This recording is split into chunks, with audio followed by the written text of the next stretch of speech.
Selamat datang kembali di segmen analisa. Salah satu poin yang disampaikan dari Denny Sumargo dalam mediasi hari ini adalah terkait dengan statement bahwa yang namanya Agus itu sudah menjadi korban. Tapi tolong dong, jangan jadikan Novi itu sebagai korban juga. Makanya dia selalu mengatakan tidak mau berada yang mendukung salah satu pihak. Karena awalnya semua ini adalah baik-baik. Setelah podcast terakhir saya, kata Denny bilang bahwa saya itu sudah memediasi dengan mereka. Bahkan saya sudah bilang nih ke keluarganya Wawa dan juga Agus, kalau ada apa-apa hubungi saya. Tapi walaupun seperti itu, pada saat ditanya sama wartawan Densu, apakah pihak ketiga yang diminta oleh Novi, maksudnya Novi memberikan statement, salah satu poinnya adalah harus ada pihak ketiga dengan rekening baru untuk mengelola uang yang akan dipakai untuk Agus buat berobat atau kebutuhan-kebutuhan pribadi lainnya. Itu kalau seandainya Densu bagaimana? Terus Densu bilang, oh saya tidak mau karena saya mau berada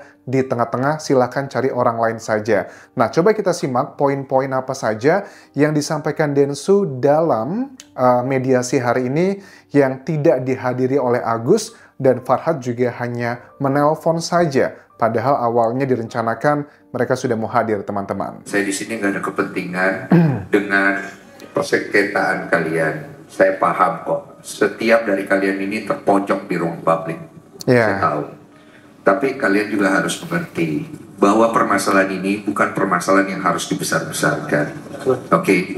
Saya sudah bicara sama Novi waktu itu. Dan saya sudah bicara dengan pihak Agus waktu lawyernya belum datang. Saya bilang, setelah podcast saya yang terakhir, ada apapun itu, saya akan bantu mediasi. Nah, waktu Densu bilang, sudah bilang ke Agus sebelum lawyernya datang. Ini bahasa halus Densu loh sebenarnya. Kalau bahasa kasarnya, gini loh. Sebenarnya Novi sama Agus tuh baik-baik aja, sudah damai setelah podcast, tapi gara-gara ada dugaannya gitu ya, pengacara atau lawyer yang dalam tanda kutip mencari nama dan sebagainya, malah ngebuat kasus simpel ini menjadi semerawut. Itu bahasa kasarnya. Tapi bahasa halusnya tadi itu yang disampaikan oleh Densu, teman-teman. Supaya kedua belah pihak bisa ketemu titik temu. Bahkan saya berkata, apabila Novi membawa lari uang ini atau menggunakan uang ini dengan disalahgunakan, saya akan sikat dia. Saya fair kok. Tuh, ini juga bagian yang diputerbalikan sebenarnya sama Farhad ya. Bahwa Densu bilang kalau Novi menyalahgunakan uang ini atau buat hal yang dicuri atau sebagainya, kan waktu di podcast dulu bilangnya saya akan ganti pakai uang saya. Dan Densu mengulangi lagi, Novi itu tidak akan melakukan hal tersebut. Tapi kan diputerbalikan dulu katanya Densu itu kan mencurigai Novi, makanya dia bilang saya sikat gitu. Ada bagian-bagian kata yang tidak dipahami secara utuh. Dan ya Densu paham, ini adalah bagian kayak PR-nya, dugaannya oknum-oknum dari pengacara tersebut. Dan sayangnya ini mungkin menguntungkan bagi mereka, tapi ini bisa merugikan Novi. Kalau Novi jadi tersangka, waduh, kasihan sekali orang berniat baik tapi malah jadi tersangka gitu. Artinya saya menjaga uang ini tetap diperuntukkan untuk Agus. Pertanyaannya, mau dipakai buat apa dulu? Nah, itu dia. Adalah untuk pengobatan Mas Agus. Terjadilah di situ kesalahpahaman. Dan saya coba untuk menyelesaikan dengan baik. Oke? Saya tahu kasus ini akhirnya jadi besar setelah keluar dari podcast saya. Karena banyak orang yang akhirnya ikut masuk ke dalam. Dan saya pikir itu hak masing-masing. Nah, ini juga bahasanya halus, Densu bilangnya. Saya paham kasus ini menjadi besar karena ada orang-orang yang masuk ke dalam. Dan itu adalah hak masing-masing. Ini bahasa halus dan juga bahasa bijaksana. Aku yakin di hatinya Densu bilang, gara-gara lu semuanya ikut campur dan manas-manasin, malah ini melebar kemana-mana. Itu kalau bahasa yang aku yakin ada di hatinya Densu. Cuman karena dia menjadi sorotan, dia ngomongnya baik-baik dan hati-hati agar tidak meruncing permasalahan ini, teman-teman. Tapi saran saya, kita ini kan orang dewasa, bapak-bapak orang pinter hukum, yang satu adalah orang yang bertugas di kemanusiaan. Kita cari jalan yang terbaik untuk Agus, karena biar bagaimanapun Agus ini korban, oke? Tapi jangan jadikan Novi korban berikutnya. Setuju sekali, Agus ini adalah korban, tapi jangan jadikan Novi ini sebagai korban berikutnya. Kenapa? Novi dilaporkan loh menjadi ya calon tersangka gitu loh. Dengan pasalnya adalah pertama pencemaran nama baik, kedua adalah pemerasan. Itu kan kebangetan banget dan Agus mengiyakan gitu. Terlepas yang mau membisiki dia siapapun, tapi Agus melaporkannya. Bahkan hari ini dia pun juga menghadiri pemeriksaan dalam laporan yang pemerasan tersebut, teman-teman. Itu kan kebangetan banget menurut aku. Sampai sini paham ya? Karena kita sama-sama punya hati. Dan hukum itu berangkat dari moral dan hati kita. Kita mau cari titik ketemu. Dan saya tahu kedua belah pihak sama-sama terpojok sekarang. Hancur Agusnya nanti. Dan Novinya nanti juga kenapa-napa. Nah, hancur Agusnya dan Novinya kenapa-napa. Yang untung siapa? Kalian bisa menilai siapa yang untung di sini. Untung itu nggak cuma sekedar materi ya teman-teman ya. Tapi ada banyak hal, aku sebenarnya pengen ngomong banyak hal, cuman ya sudahlah ya, agar tidak semakin memperuncing. Lanjut lagi, Densu mengatakan apa lagi? Buat apa? Ini ranah yang sebenarnya sederhana, akhirnya kemana-mana. Pribadinya orang disenggol.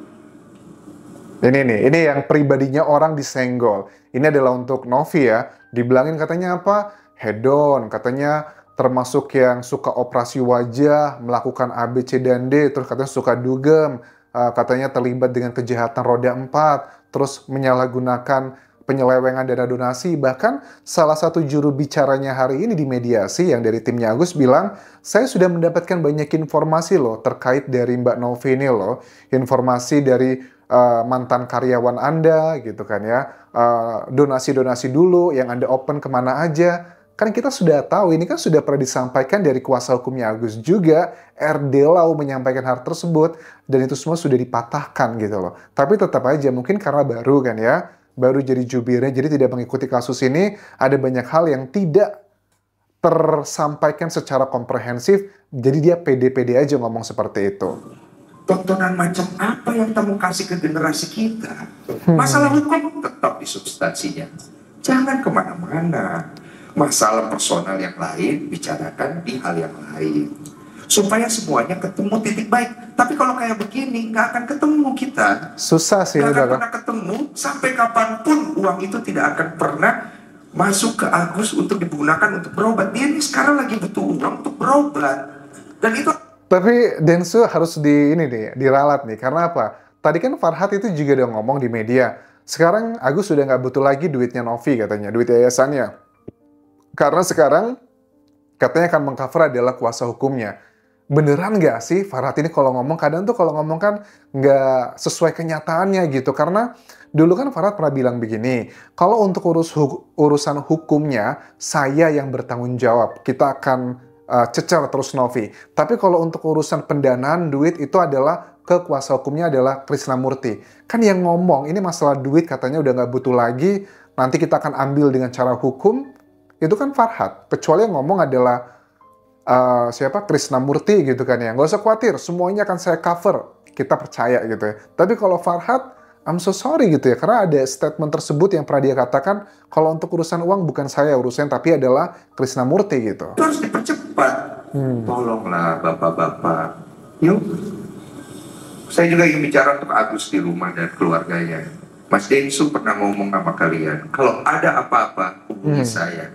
Nah itu dia, kalau ada apa-apa harusnya hubungi dari pihaknya Densu. Tapi kan mungkin Densu tidak menyampaikan secara utuh ya, karena ada beberapa hal yang ditangkap sama pihaknya Agus ini juga miskomunikasi. Mungkin dengan bahasa yang paling sederhana dan to the point aja. Kayak misalnya gitu kan, yang uang katanya yang dipakai sama keluarganya Wawa, yang 90-an juta tersebut katanya kan akan diganti sama Densu. Padahal maksudnya nggak seperti itu kan. Kalau aku tangkap nih ya, maksudnya Densu itu adalah kalau sudah ada kesepakatan gimana-gimana, kalau seandainya donatur meminta uangnya kembali, ya udah nanti saya talangi gitu kan. Tapi kan dari Wawa, Agus, kuasa hukumnya semuanya linear. Ngomongnya adalah, kenapa sih Mbak Novi kok heboh-heboh gitu, masih tetap ngurusin uang yang di Wawa tersebut, orang Bang Densu aja mau ganti kok. Ya logikanya gini, kalau memang betul interpretasi mereka itu adalah betul seperti itu, ya ngapain Novi masih ribut juga, atau tinggal ambil aja uang dari Densu. Tapi kan nggak seperti itu. Faktanya adalah Novi mengatakan uangnya Agus di yayasan itu sekitar 1,3 miliar dikurangin hampir 5 juta karena sudah dipakai oleh Agus gitu loh. Kalau memang Densu akan mengganti sesuai dengan interpretasi mereka, aku yakin Densu udah transfer ke Novi. Novi ini yang saya bilang kemarin ya, saya udah janji gitu kan ya. Padahal kan nggak seperti itu kan konteksnya. Kalian tontonlah di video hari ini yang aku buat mengenai isu tersebut gitu. Terus buat Agus, kata Densu begini, ya kalau ada apa-apa hubungi saya gitu kan ya. Dan saya lihat untuk hari ini belum ada titik temunya. Kita cariin baiknya atau kita cariin keuntungannya gitu. Terus untuk Bang Farhad nih katanya, saya coba ya untuk Farhad, fokuslah ke masalah yang hukumnya saja untuk kebaikannya dari klien Anda gitu. Kalau ada urusan pribadi dengan saya, kita bahas di ring yang lain aja. Nah, ini menjadi salah satu dugaan netizen kenapa Farhad tidak hadir hari ini, karena kan ini tayangnya di Densu. Kemudian juga ada Densu juga, timnya juga di sana.